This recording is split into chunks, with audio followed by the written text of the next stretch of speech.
Hello, everybody. Give me a big thumbs up in the chat if you can hear me loud and clear. Hello, hello, hello. Test 1, 2. Test 1, 2. New York is represented. All right. That's a beautiful thing. Good old New York. So give me a big thumbs up in the chat if you can hear me. I just want to make sure. Thank you, everybody. So, transfer of property is going to be today. So what I want to remind everybody is this really quick. Let's do some housekeeping as we usually do.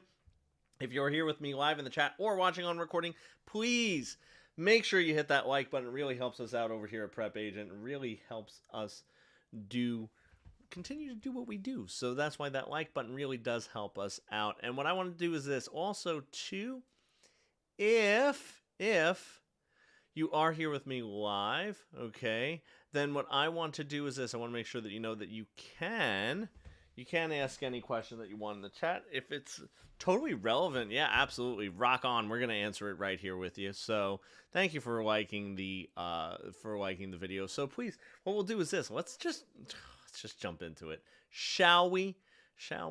So, first question reads as follows. Which of the following terms best describes personal property that by its attachment to real property is regarded as real estate? Is that personalty, fixtures, appliances, or emblements? So go ahead if you're live with me in the chat. What do you think that is? So which one best describes personal property that by its attachment is going to be regarded as real estate or real property?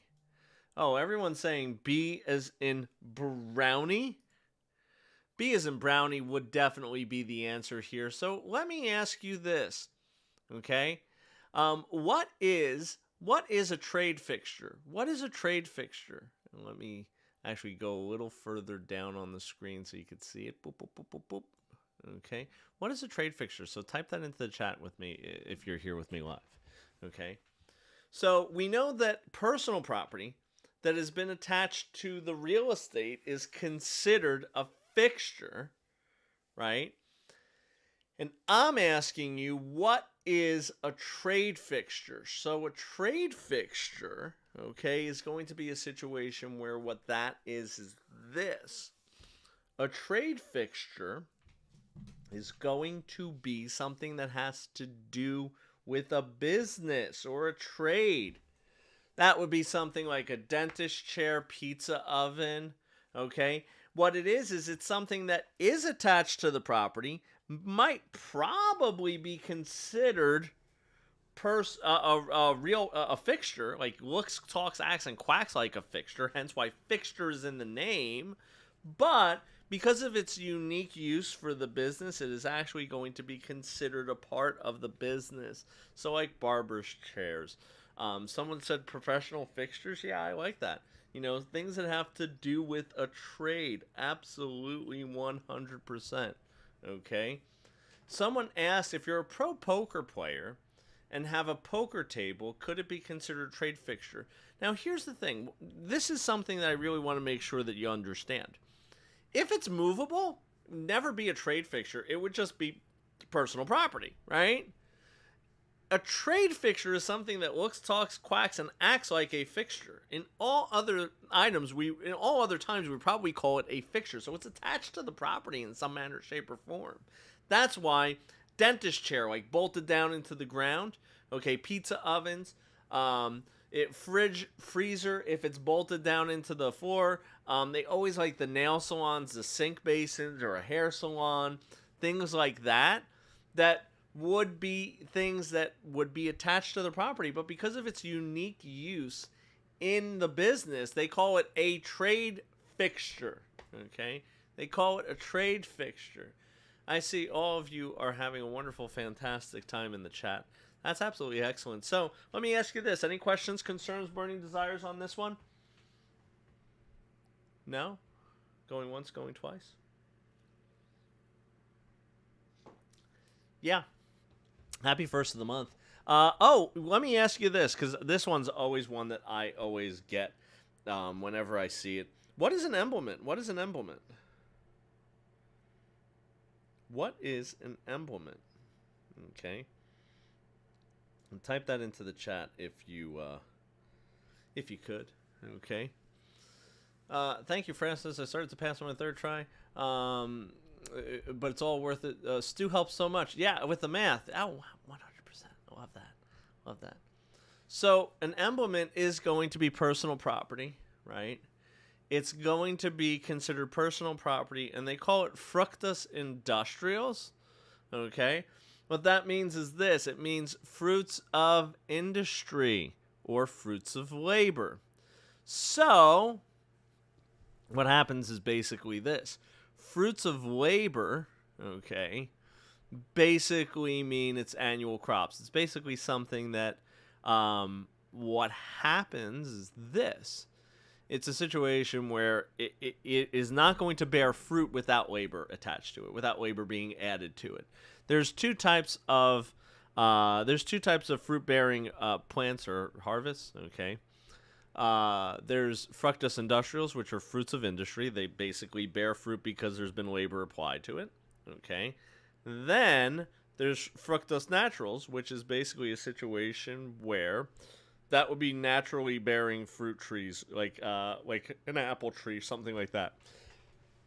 Matt asked the question, are farmers entitled to harvest their crops after the close of escrow? Yes.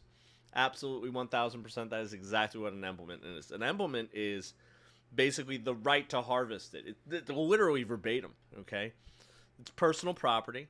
So the right to harvest is personal property. It doesn't go with the real estate, okay?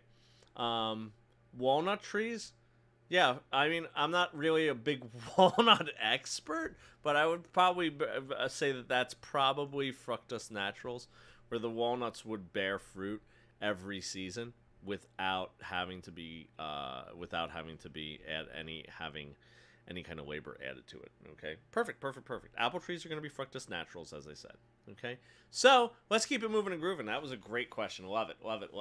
So this next question says the list of previous owners of conveyance from whom the present real estate owner derives his or her title is known as the title insurance policy, abstract of title, certificate of title, or chain of title. What say you? So you have to understand, so this one is really tricky a little bit, okay? So I will tell you this. It is between B or D, okay? Dior said, finally made it to one of these live. Yeah, hey, welcome. I'm glad that you get to make it live. And if for anyone else who is listening to this on recording, it's great to make them live. That's why I try to stagger my times a little bit, give you a little afternoon one, give you a little, morning one, stuff like that. So it's going to be chain of title. So let me ask this question. What is the difference between the chain of title and the abstract of title? Type that into the chat right now so that we could get that kind of sorted out. We could sort that out. Because what does the chain of title have that the abstract doesn't? What does the abstract have that the chain doesn't? Okay. Why do we need them both? Why do they both exist? So, the chain of title is basically going to be a successive list of all the owners on a piece of property. Right? It's going to be A to B, B to C, C to D, D to E, E to F. B to ba da da ba da da da da. Okay? So that's a chain of title. An abstract of title will show you all of the encumbrances on a property, all the things affecting title, such as liens, okay, things like that. So what happens is you put it all together, and what do you get? You get a clear picture as to the history of all the successive owners, okay? The history of all the successive owners. And again, that won't show any liens. So you don't know if there's a lien on it. When you're examining the chain of title, don't know. We don't know about encumbrances, right? Then, An abstract of title is going to be a summary or a digest of all the things affecting title. So that's the difference between the two of them. So again, they are not the same critter. Understand that. They are not the same critter, hence why they're different. Okay? Apples and potatoes are different. There's a difference. There isn't much the same about apples and potatoes now that I think of it. Maybe that was a bad analogy. So let's keep it moving. Let's keep it grooving. So let's take a look at this one. Legally speaking, an attachment is a joint fixture, an assessment, a lien, or a judgment. So legally speaking, an attachment is a joint fixture, an assessment, a lien, or a judgment. Someone asked in the chat, which is a more cohesive report? Well, they're two different things, okay? It depends on what you're trying to examine. Now, a chain of title is a cohesive report for a history of all the owners. So if your question as to why you're doing something is there a break in the chain of title? Okay. Is there a break in the history of the owners? Whoop, whoop, whoop, whoop, whoop. I hit something as I was moving my hands around. Then the chain of title would be perfect. But it wouldn't show you any liens on the property. So, if you had to assess if there were any liens on the property, that would be an abstract of title. So they're both cohesive reports, thorough reports, just examining different things. Okay, so legally speaking, a attachment is another word for basically a lien. Okay, basically the attachment is the legal process used to say, okay, it's attaching to this, okay, or it's going on the person generally. Okay. Someone asked me, you're loving that abstract of title chain of title. Kyle said, does abstract of title have a list of the owners as well? No. No, it does not. That's why the chain of title exists. Okay? So, and this one is a straightforward one kind of thing. It's just, that is what it is. Okay? There's not much there to it. And this one's more so just to get you used to them potentially referring to it as that. I haven't personally seen that too much on the test, but what I will tell you is this. It's something that if you know this, great, extra credit for you. If not a huge deal. But what I do want to ask everyone is this. Why don't you type this into the chat for me? What is the difference between a specific lien and a general lien? What is the difference between specific lien and a general lien? What is the difference between them? So Haley said, can we run that one down again real quick? What is there to run down? What is the question?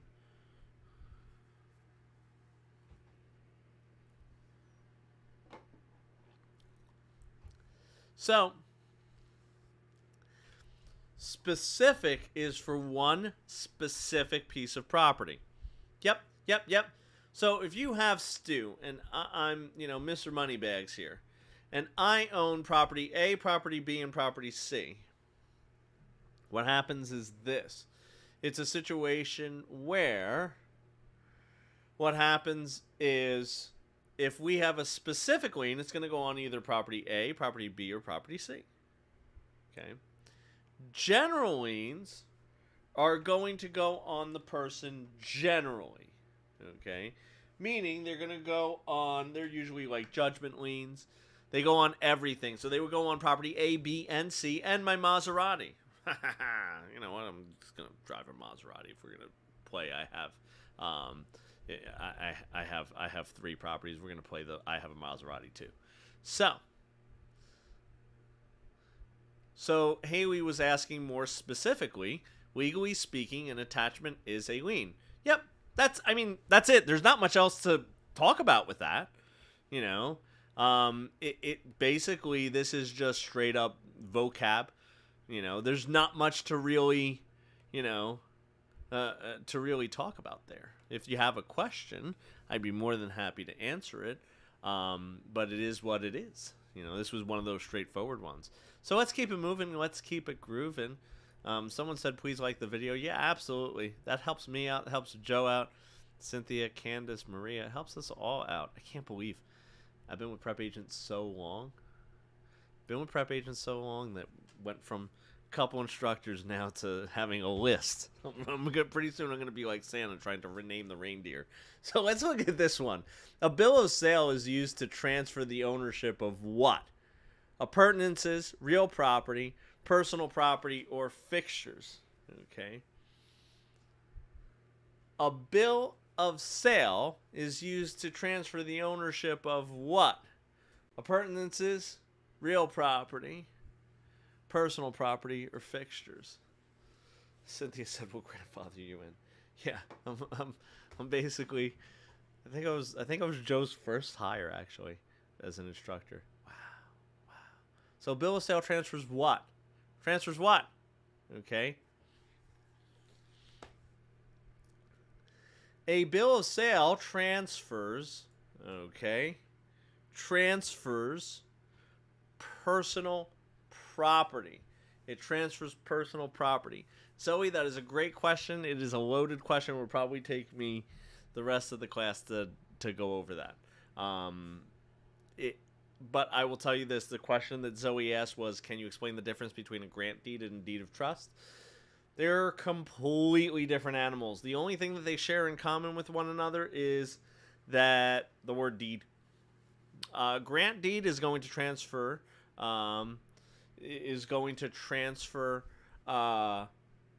title to real property. Okay, a deed of trust is a way to secure financing. Okay, it's more akin to a mortgage. So a grant deed is going to be what we typically think of as a deed. It's transferring. It's going to be the evidence of transfer of title. And then a deed of trust is a securing financing. Okay. Deadline asked me, do you have previous webinars on deed? I actually do. I'm going to show you where they are and what I used to call them. So I went through these really great webinars. I love them. Title and deeds. Okay. Any of the title and deed ones. Okay. Is going to be really great to go into more in-depth deeds. And again, we wouldn't talk about, the trust deeds in those because we would just be talking about what would be considered grant deeds, which are going to be transferring real property. Okay. And I'll answer another question in here because someone asked me, hey, are the questions as straightforward as that last question that we had that was just basically straightforward? It is what it is. No, they're typically not. Okay. So why do we include straightforward questions like that? We're trying to build your vocabulary base, right? We're trying to build your vocabulary base where basically what happens is this. We're trying to build your base so that when you see these questions, so here's the thing. You might not get asked a question that is directly asking you about something, okay? But it might be one of the answers in a question that you don't know the answer to. So the more knowledge you have, the better equipped you're going to be to hopefully answer the question. So we do a combination of giving you some more difficult questions. Then we give you a couple of situations where you might have to ask some questions that are going to be more along the lines of, simple ones where we just want you to get the definition down. So let's look at the next question, okay? When a judgment is duly recorded, subsequent buyers and innocent purchasers who are ignorant of the recording have received passive notice, actual notice, legal notice, or constructive notice. What say you in the chat?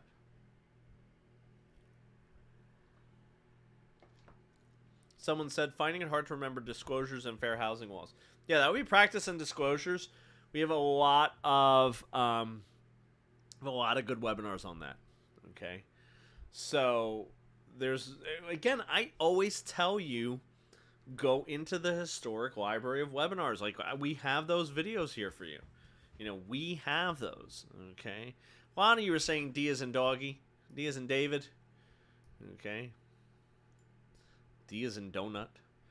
I fell off the bandwagon on my diet this week. I went to Chicago. First time in Chicago. And I ate myself through the city. So, Constructive notice. Let's talk about this for a second. What's the difference between actual notice and constructive notice? Okay? What's the difference between actual notice and constructive notice? What is the difference there? What say you on that?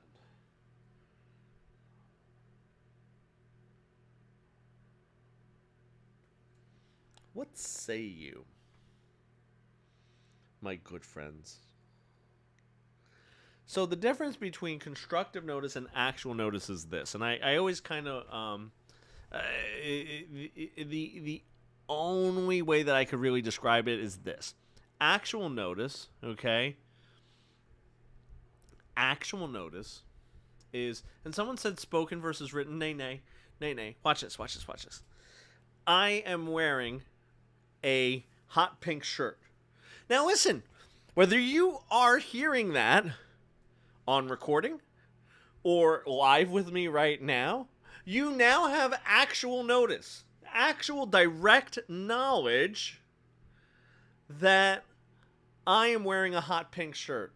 Arturo said liar. I wish I was. I'm wearing a hot pink Under Armour workout shirt. That I'm literally wearing that. Constructive notice is basically saying, hey, you could learn about this, you could know about this, but you might not have direct knowledge of it. So, like, let me just scroll down a little bit more. I'll give you more of this in frame. I'm sorry about that. But I'm kind of like just saying it out loud, so that's why I'm not really concerned about the whole explanation there. You have me here. So, the situation is this. Constructive notice would basically be, let's use my hot pink shirt as the example. If I went on to Twitter, okay, and I went on to, Prep Agent Stu, and I said, oh, okay, you know what? I'm wearing a hot pink shirt today. Well, guess what? You probably all don't hawk over my Twitter. And what happens is this. It's knowledge that you could find out in the future because I have made it public, but you don't have direct knowledge of it, okay? So what happens is this. It's a situation where, because you don't have direct knowledge, it is not considered actual notice. So again, that's basically the situation there, okay? Actual notice is direct knowledge. Constructive notice is notice that basically you could find out. So when you record something, okay, it's a situation where that would constitute constructive notice. Someone said, is the Maserati hot pink? No, I wouldn't do that. That is definitely not me. Cars are red, white, or black. That's it. There's no other colors for cars. I refuse. Red, white, or black. So, well, let's take a look at this question, okay? Carol enters into a sale-leaseback agreement with Joe, under which Joe will become the owner of Carol's ranch. Let me read that again, as my syntax was atrocious. Carol enters into a sale-leaseback agreement with Joe, under which Joe will become the owner of Carol's ranch. Which of these statements is true of this arrangement? Carol is the lessor. Joe is the lessor. Joe receives possession of the property. Carol retains title to the ranch. I'm getting a new car actually in the spring. In the spring, I've decided I'm getting a new car, and I will put what car I'm getting. I won't tell anybody because it's gonna be cool. It's gonna be cool what I'm getting. I'm having my midlife crisis. So what do you say on this? It's a sale-leaseback agreement, and they're saying what is true about this. So Carol enters into a sale-leaseback where Joe will become the new owner. So Carol is selling to Joe. If Carol is selling to Joe, Carol is going to be the lessee and Joe is going to be the lessor. Because Joe is the owner. Listen. Let me just make this clear, okay? A situation here is this, okay? The OR gives, the EE receives. What is a Lease? Define a lease to me. What is a lease? Janet said you should get a Tesla. No, absolutely not. My friend has a Tesla. Got into an accident with it, unfortunately. He's okay. However, bottom line, you have to get that. The repair wait time is atrocious. So, no, not going to get Tesla. Like them, though. They're fast. But no. So, what is a lease?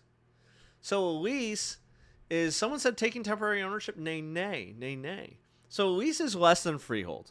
Okay? So, a lease isn't, okay? A lease isn't a, what was I going to say? A lease isn't going to be ownership. Okay? A lease isn't going to be ownership. Okay?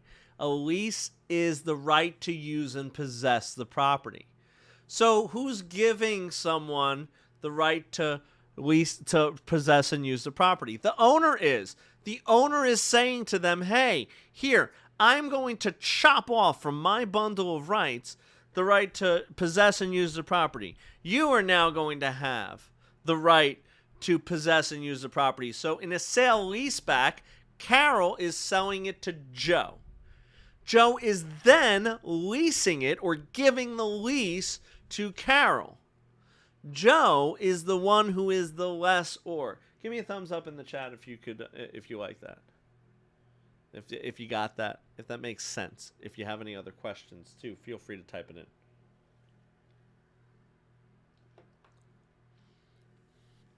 No, I'm not leasing any foreign cars. Actually, domestic. I'm doing a domestic car, and I'm buying it. I'm buying a domestic car. So, and someone said that they're confused, so please feel free to type in the chat what you're confused about. Okay? Could you explain why C is not true? Absolutely. Joe is not going to receive possession of the property because Carol sells it to Joe. Joe leases it right back to her. Joe is never receiving the possession of the property. Okay? That is the situation there. Okay? That is the situation there. So, someone said I'm getting a big red truck. No. No. Not a truck person at all. So, let's look at this one. This one's a great one because this kind of helps us solidify something that we were talking about earlier. A title insurance company official would have known that an abstract of title is a... Okay.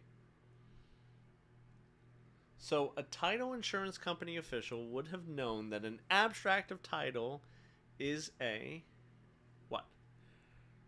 Written summary of documents relating to the title of the property. Closing statement from the title insurance company. Standard form that is used in the industry. Or a clause that describes the land. Fronta said, is it a baby-friendly card? No. No, it's not going to be that. It is not. What do we say? So we talked about this earlier. We talked about the difference between an abstract and a chain of title. I hope that you see some keywords here that I just said, okay? And it's going to be a written summary of the documents relating to the title of the property. So now, okay, now the situation is this. Do you see how we clearly defined chain of title and abstract of title earlier? How that helps us see the definitions here, okay? So, any questions on this one? Because I know we went into this in detail, so I don't want to kind of beat the dead horse on this one. And we'll do one more after this, okay? Now you all want to know what car I'm going to be getting. It's between two. It's between two. But I'll tell you. I will tell you the car that is leading in my pick. However, let's look at this one. Okay. On a closing statement in a typical real estate transaction, the buyer's earnest money is reflected as a bill of sale. Debit to the buyer only, credit to the seller and debit to the buyer, or credit to the buyer. Kyle actually got it right. Kyle, give gold star to Kyle. So if you're here live in the chat, you can see what Kyle guessed. That was correct. That is a leading one. So, you guys are having trouble with this one. You always get this one kind of backwards, okay? So let me ask you this. What is a credit? What is a debit? Type that into the chat. Let's clear this up. Let's clear the air a wee bit. Okay? Let's clear the air a wee bit. Okay? My question to you is this. What is a debit? What is a credit? Okay? Debit is money that you owe. Okay? Debit is money you owe. Credit is money that is owed to you. The buyer's earnest money has been put up ahead of time. Okay? It has been put up ahead of time. So what happens is at the closing table, they are going to get that money back to go towards the closing. Okay? And it will be a credit to them. The earnest money is a credit to the buyer D. Because what happens is this. That is going to be given back to the buyer at closing. They've already put that up. They don't have to bring that to the closing table, right? So what I need you to do is this. First and foremost, if you haven't already done it, please give me a big thumbs up in the chat. Give me a like on the video. It really does help us out. It helps us tremendously over here at the Prep Agent team. So that being said, Kyle guessed that it was a Corvette, and that is the number one car that I'm looking at for the spring. So Corvette convertible Stingray. Yeah, not brand new. I'm looking like 2 years old. So look, listen, you have to sign up for more crash courses and more private lessons for me to get brand new. I was not get carried away. So what I want to do is this. Is there any questions, concerns, burning desires before we wrap up? Okay. So fantastic, amazing. So what I want to tell everyone is this. I will see everyone tomorrow. Okay. We have a jam-packed week. Also, too, keep in mind we do have, we do have a crash course next week that I'm doing just on contracts. I'm going to be doing an in-depth one. We're going to be doing questions on contracts. We're going to be doing a really in-depth look at like the history of contracts and basically like just the deepest of deep dives of contracts. So that being said, I want to just say thank you everyone for taking time out of your day to be with me. What I will tell you is this: have a great, fantastic, amazing rest of your day, and I will see everyone real soon.